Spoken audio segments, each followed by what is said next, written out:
coming in. Times now has accessed details of NIA's F.I.R. that has been filed in Amravati case. Remember, a former case was filed earlier this day. Sources are telling Times now that the incident was of a cold-blooded murder of Umesh Kolhe. It was an act of larger conspiracy of a group of accused and others who had conspired to strike terror amongst a section of people in India and attempted to promote enmity, and therefore they have been booked under charges of terror. UAPA has been slammed.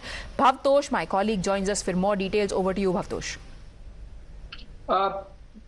It actually looks like a case of terror. In fact, it is a case of terror, and that's the reason why NIA has stepped in and taken over the investigation. If we just go by the copy of the NIA F.I.R., it clearly says that it's an incident of a cold-blooded murder of Umesh Kolhe, was an act of larger conspiracy of a group of accused person and others who have conspired among themselves to strike terror amongst a section of people of India, and with their assertions attempted to promote enmity on grounds of religion and thereby commit an act of terror on June 21st between 10 and 10:30 p.m.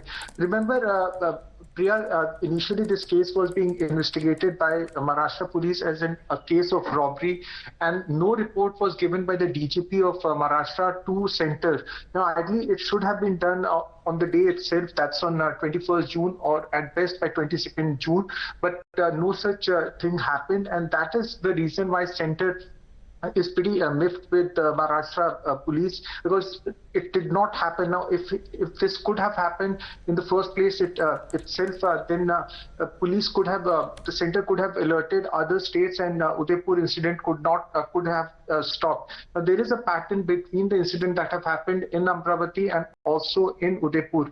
Now, both these incidents are being investigated by NIA, and it could have been possible that there is a similarity between both the incident, as Arnil as well as Priyank are reporting that telltale signs from both the incidents are very similar, because there are WhatsApp group where these information are being shared by individuals, and the manner in which both the victims have been killed clearly shows that on WhatsApp groups, accused have conspired with each other. Now, coming back to the NIA investigation, under various sections of UAPA, these accused have been booked, including section 16, 18, and 20. Right.